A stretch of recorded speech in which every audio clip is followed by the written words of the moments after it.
Hoje nós vamos falar também sobre aquecimento global, com um climatologista que fala que o aquecimento é conversa para boi dormir. Eu não sei se o boi prefere dormir na sombra. Eu vou conversar com o Ricardo Felício. Venha para cá.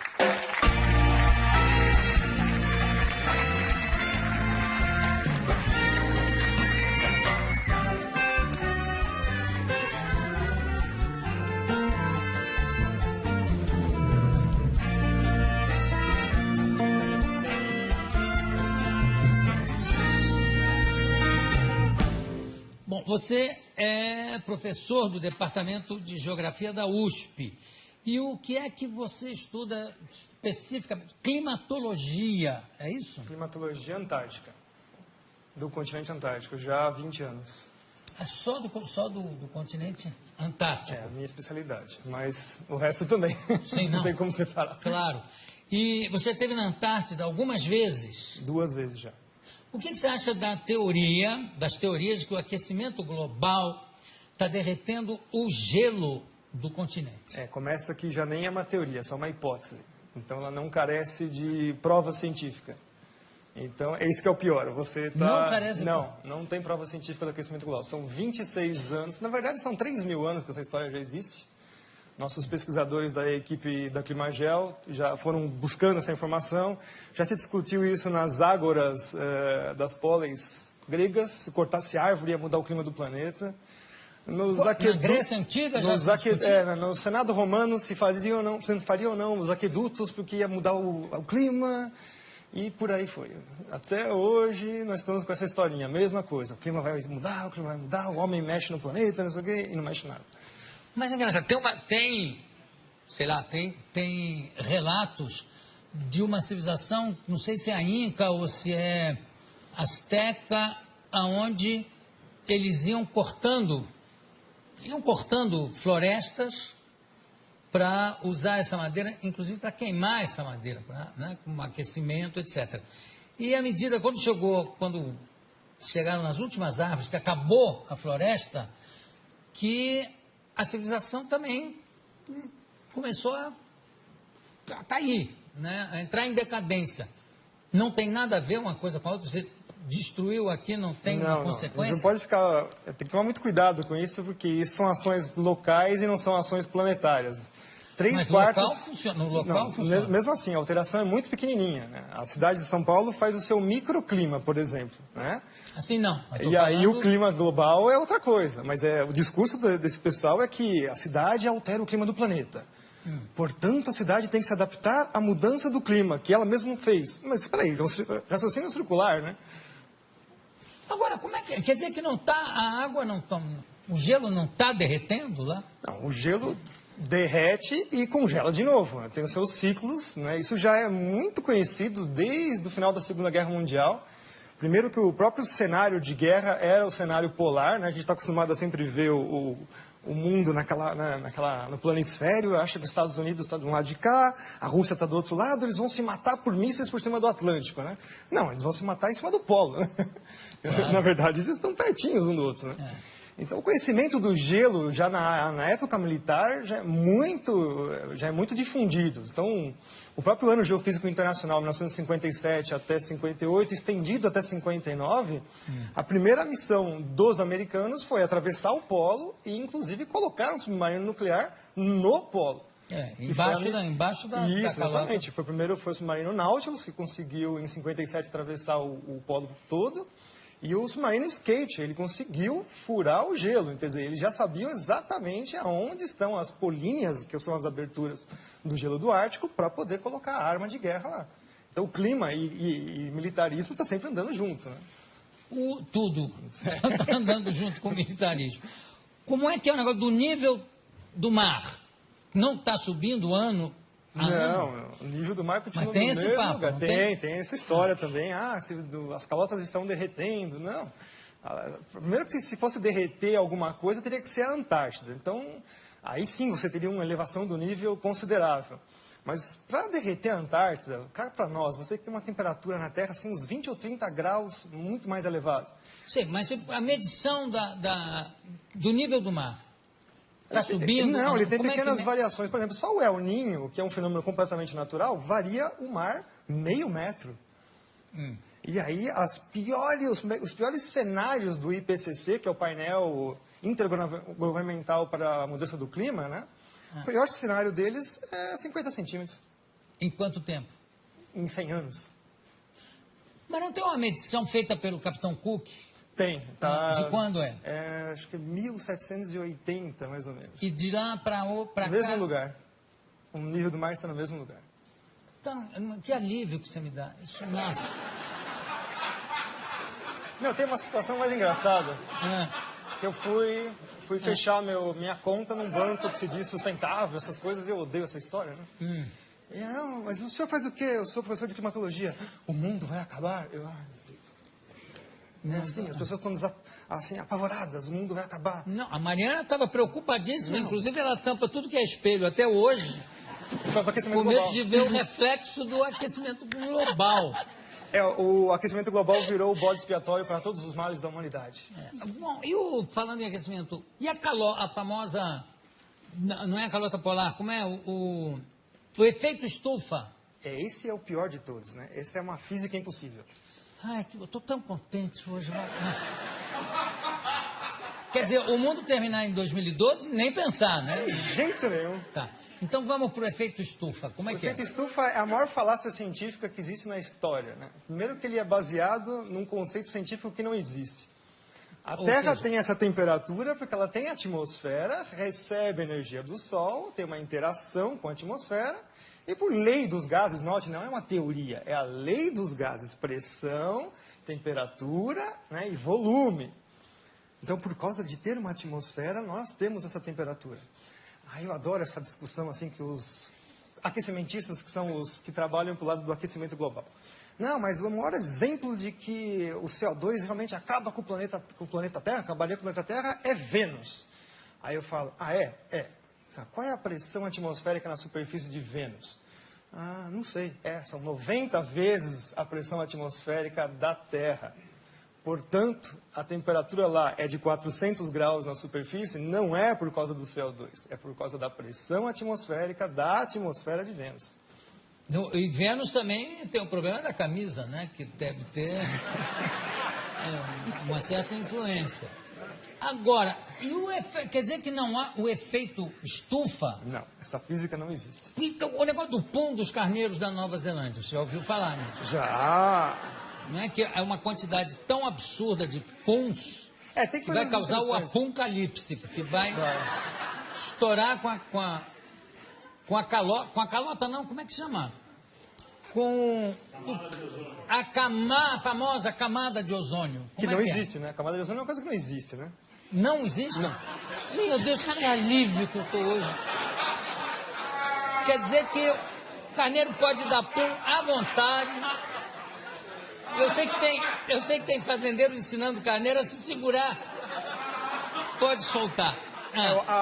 A história do ozônio é conhecida como, né, nos cientistas sérios, não esses aí que estão aí vendidos chapa branca, que a gente chama, né? Trabalham para governos, empresas, etc. E tal. Cientistas sérios, o próprio pai da coisa é o Dobson, que no ano Geofísico Internacional se propôs a ir para a Antártica justamente para saber qual era a variação do ozônio na calota polar. Ele já sabia que o ozônio desaparecia completamente na Antártida. E aí, de lá para cá, os caras desaparecem com essas informações e falam que é o seu desodorante que destrói a camada de ozônio. Nossa! Nunca mais eu pego um sujeito fedendo, que eu brigar com ele para botar um desodorante. Aí quando você vai ver o que acontece, é a quebra das patentes dos CFCs, os gases refrigerantes.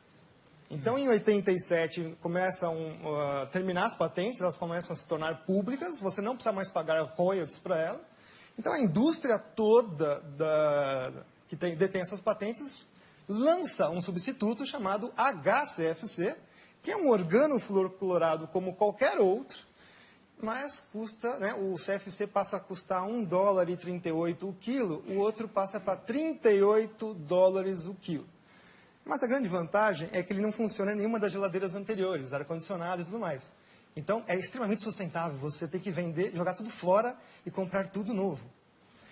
Hoje, as patentes vencem em 25 anos. Então, o discurso agora é que os HCFCs, milagrosamente, descobriram que ele também faz mal para a camada de ozônio e aquecimento global. Que alívio que a gente sente, né? Não, mas o melhor é o preço, que vai ser o substituto. Que as empresas agora falaram que vão garantir que não vai dar mais problema. Né? $128 o quilo. E também não vão funcionar nos outros equipamentos. Isso tem sempre essa jogada, né? Se vocês perceberem agora, mas não é só trocar o gazinho do refrigerante. Parques industriais inteiros têm que ser trocados. Porque existem os sistemas de refrigeração central, caldeiras e tudo mais. Se vocês perceberem agora, todos os produtos estão passando a butano de novo. Os CFCs, quando eles vieram no final dos anos 40, 50, eles vieram justamente para resolver o problema de explosões em fábricas, porque é um gás totalmente inerte, não tem nenhum problema com ele. Então, hoje nós estamos voltando para trás, né? Começo de século XX de novo, por uma mentira que é que esse gazinho destrói a camada de ozônio. Qual é o gás que destrói a camada de ozônio? A hipótese, é uma hipótese de novo antrópica, que nunca foi provada, é que os CFCs, os gases organofluorocorados, conseguem destruir a camada de ozônio. O butano não. O butano está isento disso. Ele fica lá, por enquanto, né? Até alguém arrumar um problema com ele. Tem uma coisa que me chama muita atenção, Ricardo, é que sempre que você vê o anúncio de um fenômeno astronômico, a queda de um meteoro, ou um fenômeno geográfico e físico, sempre é assim, a temperatura chegou a não sei quantos graus, que não acontecia desde 1920. A nevasca que aconteceu esse ano não se via desde 1887. Quer dizer que sempre anteriormente, teve alguma coisa pior? Sim, nossa, muito pior. Pois é, então por que essa coisa catastrófica, né, de achar que a próxima será a pior? Se nunca acontece isso. Os registros paleoclimáticos mostram coisas assim muito piores, tipo o nível do mar subir 50 metros em 100 anos, a temperatura subir em 50 anos 8 graus, e o pessoal está falando que vai subir meio grau em 100. Que isso? É piada isso? Isso é uma piada. Olha, tem gente já querendo fazer pergunta ali na plateia, não é? Pode fazer, faça. Você disse que esse negócio do aquecimento global não tem nada a ver e tal. E, assim, o meu pai, muitas pessoas mais velhas que eu conheço, diria que São Paulo na década de 60, 70, era tipo, conhecido como a terra da garoa, que era muito frio. E hoje, agora, você pega a época do verão, tá um baita calor, um calor insuportável. O que você pode explicar sobre isso?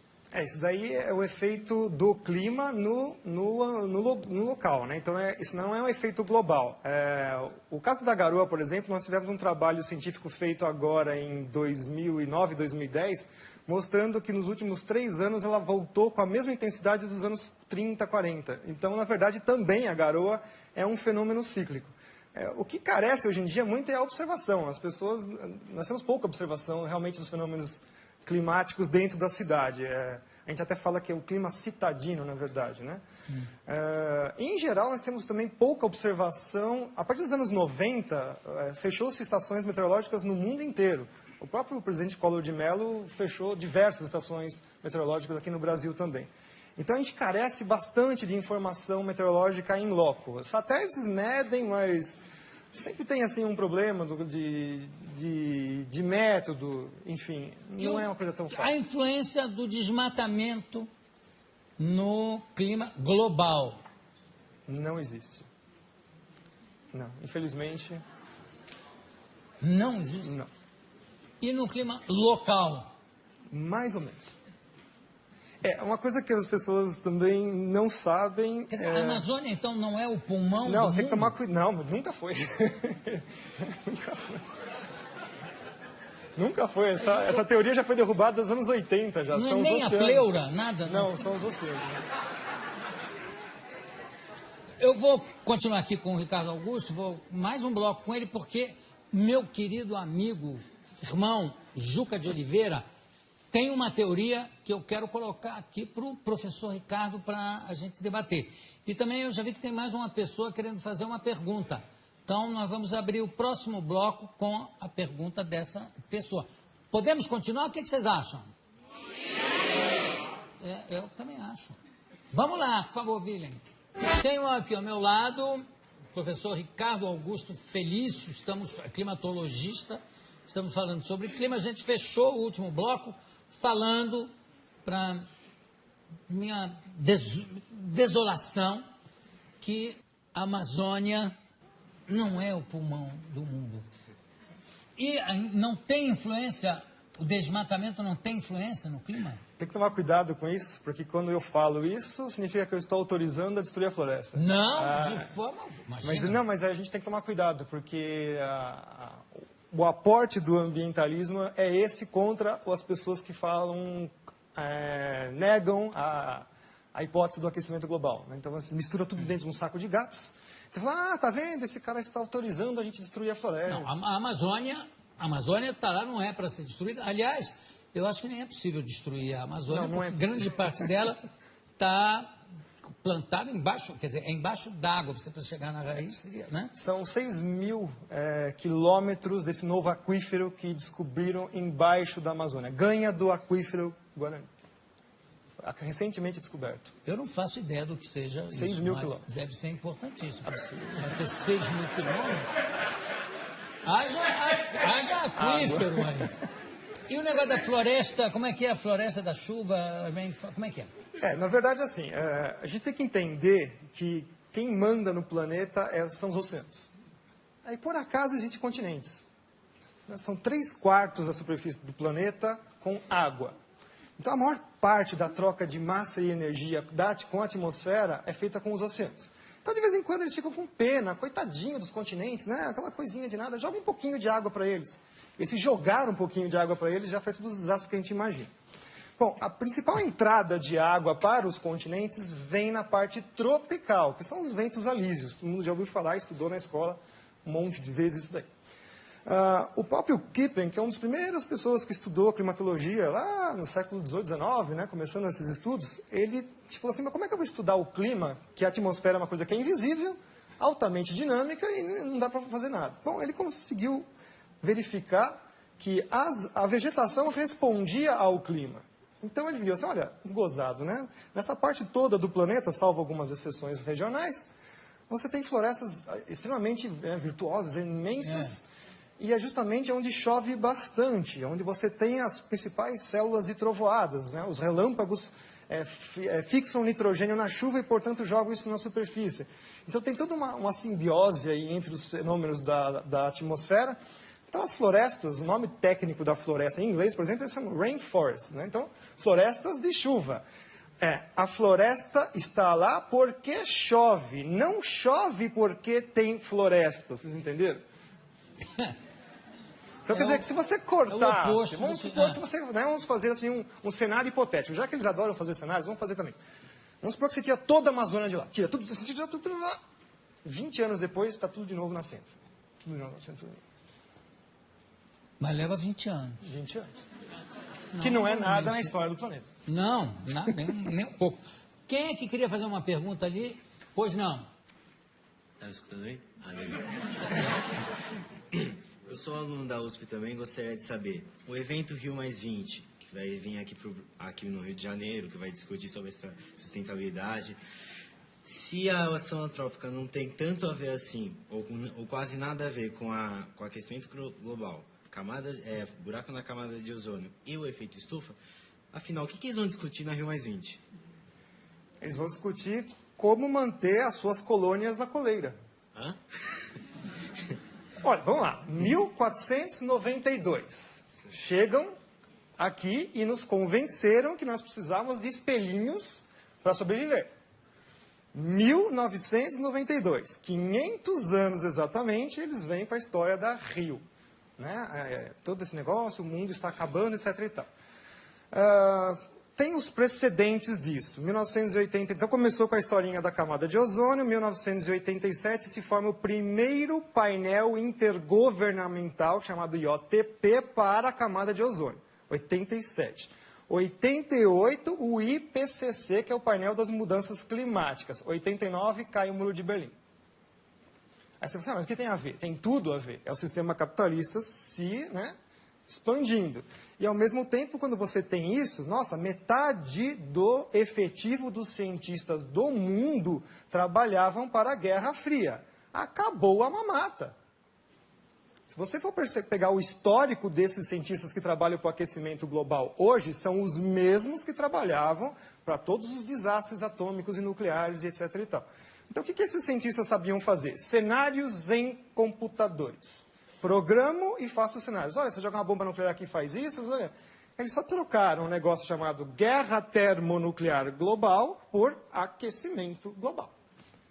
O Derico queria te fazer uma pergunta. É que ele falou do nível do mar e percebe-se, não na orla toda, mas em alguns pedaços da orla, que o mar está acabando. Quem mora na beira do mar, acabou, não mora mais, né? Sim, sim. As avenidas não existem mais. E não é que não existem e depois volta.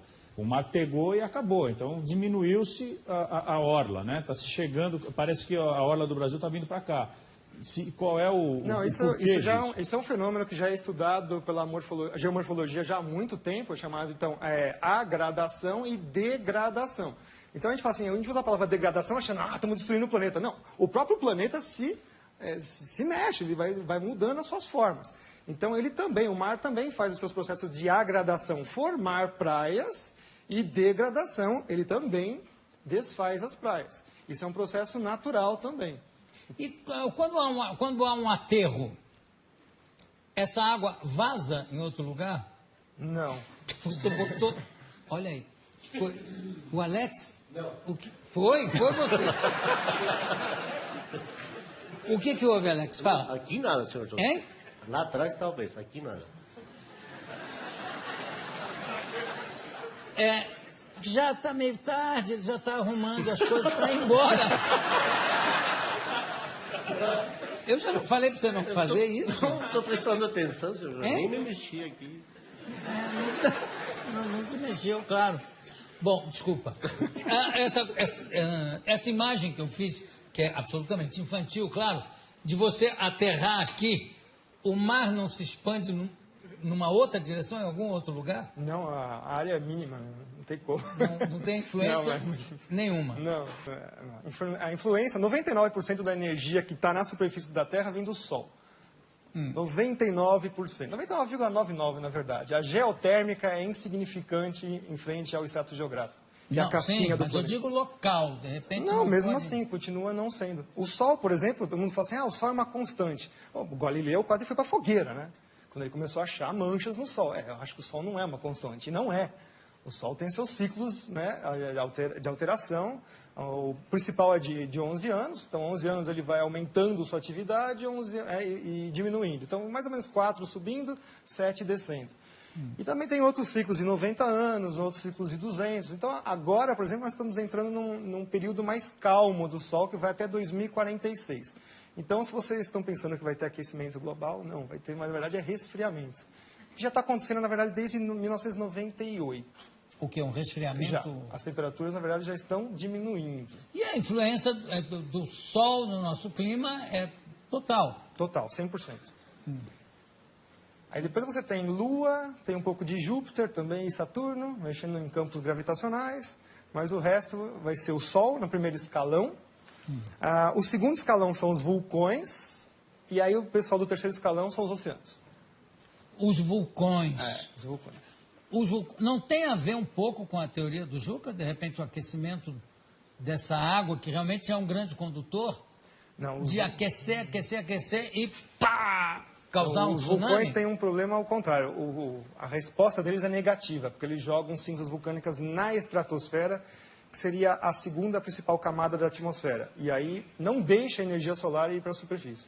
Então, quando tem atividade vulcânica em geral, quando assim, intensa, você tem já o próximo verão e inverno mais frios. Krakatoa foi um grande problema, né? O ano seguinte não teve verão. Né? Um vulcão lá no... Depois que ele entrou em atividade, o ano seguinte não teve verão. Tanta cinza vulcânica que ele jogou na estratosfera.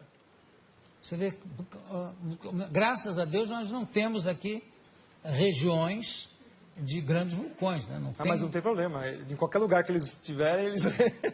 O chileno agora, Você acha o ano graça passado... nisso? Ele acha graça. Eu acho, é bonito. Qualquer lugar. O chileno o quê? O vulcão chileno agora, no final do ano, entrou em erupção. Bom, afetou até aqui os estados do sul, né? Nossa, até agora o Alex estava derrubando coisa lá. E o El Niño? Você falou do El Niño. Até hoje se fala muito do... O El Niño é um fenômeno bem interessante, totalmente desconhecido, muito complicado, é um fenômeno de alta frequência. Ele às vezes fica 4, 5 meses, desaparece mais uns 15. Polarizado, né? Tem o El Niño Laninha, e às vezes ele fica meio intermediário, não joga nem para um lado nem para o outro. Tem Laninha também? Tem Laninha também. E eles também estão atrelados com outro fenômeno chamado oscilação decadal do Pacífico. Esse é um mais longo. E foi descoberto sem querer com a pesca no Pacífico, né? Que os peixes desapareciam durante uma época, depois era uma abundância total de peixe. E aí viam que estava ligado com a temperatura da superfície da água do mar. Então, o Pacífico ele tem uma polaridade de estar mais frio e mais quente, muito próxima à oscilação do Sol. E tinha que ser, né? A gente sempre esquece, o Pacífico é 1/3 do tamanho da Terra. 1/3 do tamanho da Terra é o Pacífico. Bom, eu acho que a gente vai dormir ou mais tranquilo ou mais preocupado depois da conversa aqui com o Ricardo Augusto Felício. Professor, muitíssimo obrigado pela sua presença. Obrigado a todos vocês aqui também. E daqui a pouco a gente volta.